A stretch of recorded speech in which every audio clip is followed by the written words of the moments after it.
So I filmed a version on this on TikTok, but I feel like I could do it better, so I'm gonna try and refilm a different version for YouTube. Um, so intrusive thoughts are unwanted thoughts that hurt the person having the thoughts. They are not controlled, they're not something that the person can help.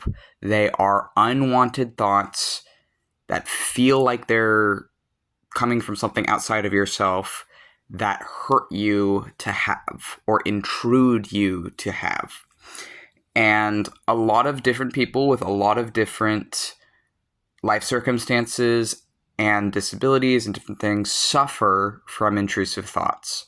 One of the ways I'm noticing that as a magician and spiritual person who is also disabled, that I experience my intrusive thoughts when it's not in the form of like PTSD flashbacks and things, is that I will be in a meditative trance state with my alters, with my headmates.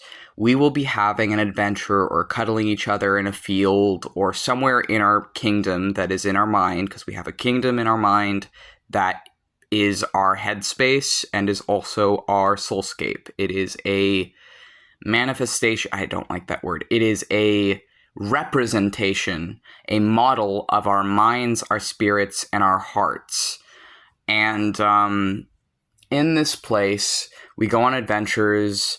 I'm married to a bunch of spirits there that are also my headmates. I am king of this magical land that is my world and the kingdom of elsewhere and the realm of elsewhere. And when I'm there on my floating island in space, if I'm with my trauma holding alters, such as my sibling and I'll just say the word spouse comes to mind. It's very hard to describe the relationship between me and my headmates and my spirits, because I feel like there really is not actually words in the English language that can fully encapsulate how I feel about these people. I don't feel like there's a word in English that can describe the fullness that I feel for them. But yeah, so if I'm with Lewis in Headspace and in my kingdom and everything's going good, we're having an adventure and maybe we're sleeping together or doing different things or out in the pond area, and if they start being overwhelmed, or if someone starts being overwhelmed, like everything's good, everything's fine, but then something changes and we're overwhelmed, or we don't know what's going on, because interpersonalization of our thoughts and our body can be hard.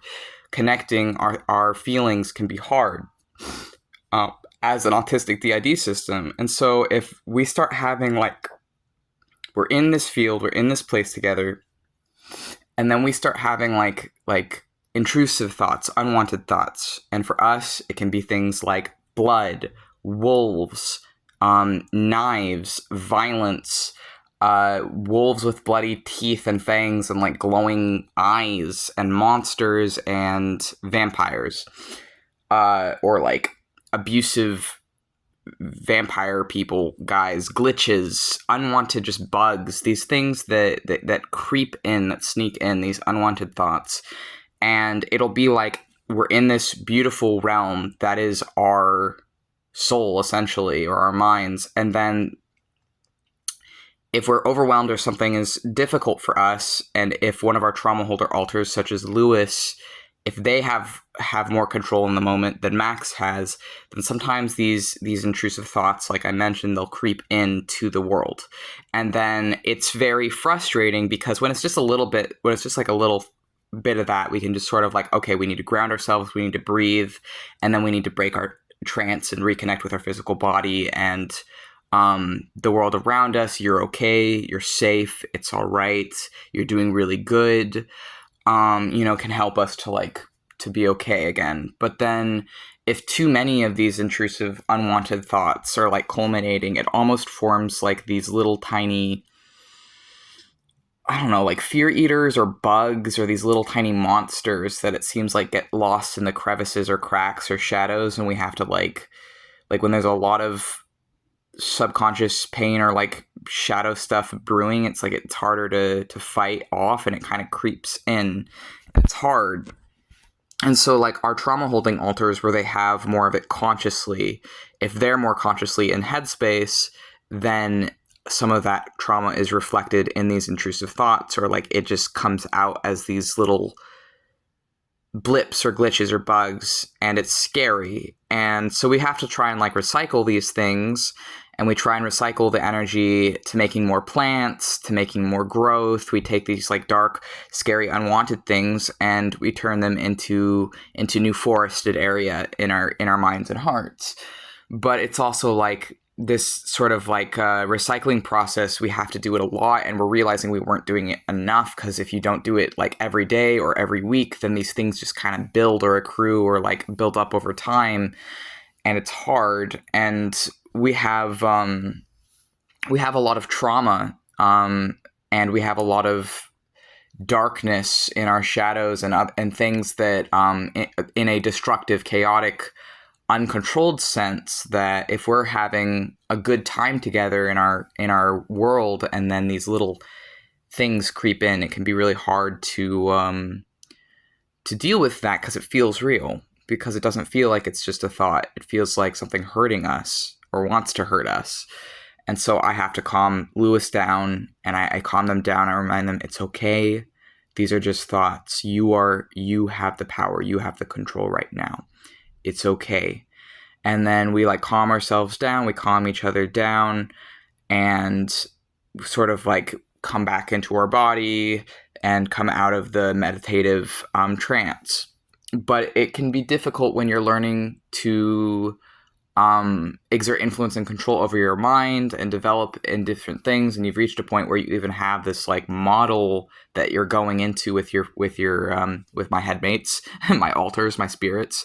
It's the same for me, to go on these wonderful adventures, but then these things that are creepy and unwanted and intrusive are there, and it's like we have to like recycle them and fight them in different things. But it's like it's hard, I guess, sometimes. And I'm just like thinking like how I can make less of that. And I think a good start is cleansing more often, is meditating more often, is talking through it more often, and making it really a daily process, because weekly isn't enough. And when we stopped, like we were depressed, like sort of just slipped into a depressive episode for like a while after we ascended the left-hand path, because godhood was not what we were expecting. And so we were kind of depressed for a while. But now we're not we're coming out of it, and we're fighting off these different things, and we're seeing a lot of improvement again, and we're trying to stabilize each other and work through this. But yeah, it's hard when like these little bugs are in your mind, and you know that it's not anyone's fault, but you just have to work through it together. And I know that it's not my altar's fault that have more of these struggles or anything. It's just that we balance each other, and we have to be there for each other to help each other. And I know that we're stronger than these thoughts. We're stronger than our fears. We're stronger than whatever is being shown to us. So if we're seeing like blood and guts and wolves and vampires and other unwanted, gross, disgusting things, and gore, and, you know, just and shit and whatever nasty, intrusive thoughts, you know, we're stronger than that. We're stronger than any of that. And really, a lot of that stuff is a part of us that is suppressed, trying to be processed. So recycling that stuff as much as possible, and turning it into more flowers and more growth and more nature in our mental world is good.